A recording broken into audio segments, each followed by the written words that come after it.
بسم اللہ الرحمن الرحیم۔ حضرت سعید بن مسیب رضی اللہ عنہما سے مروی ہے کہ حضرت سلیمان فارسی اور حضرت عبداللہ بن سلام رضی اللہ عنہما باہم ملے۔ ایک نے دوسرے سے کہا، اگر تم مجھ سے پہلے انتقال کرو تو مجھے خبر دینا کہ وہاں کیا پیش آیا۔ پوچھا گیا، کیا زندہ اور مردہ بھی ملتے ہیں؟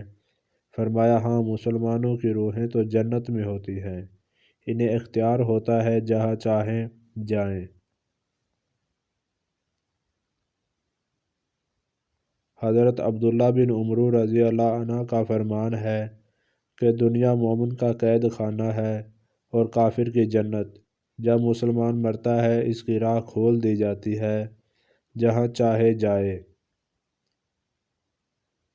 غضائب اور خزانہ میں منقول ہے کہ مومنین کی روحیں ہر روز عید، روز عاشوراء اور شب برات کو اپنے گھر آ کر باہر کھڑی رہتی ہیں اور ہر روح غمناک بلند آواز سے ندا کرتی ہے کہ اے میرے گھر والو، اے میری اولاد، اے میرے قرابت دار، موت کو یاد رکھو۔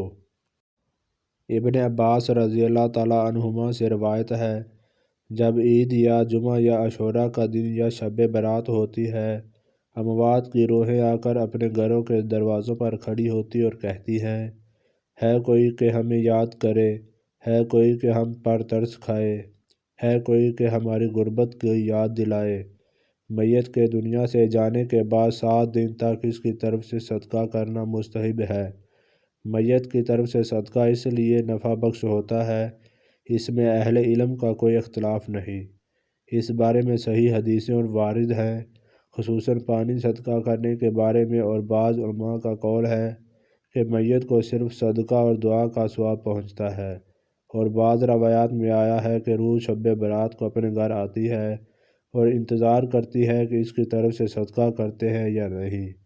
دستور القضاۃ مثلاً صاحب ماجتہ مسائل میں فتاویٰ امام نصفی سے ہے، بے شک مسلمانوں کی روحیں ہر روز شب جمعہ اپنے گھر آتی اور دروازے کے پاس کھڑی ہو کر دردناک آواز سے پکارتی ہیں کہ اے میرے گھر والو، اے میرے بچوں، اے میرے عزیزو، ہم پر صدقہ سے مہر کرو، ہمیں یاد کرو، بھول نہ جاؤ، ہماری غریبی میں ہم پر ترس کھاؤ۔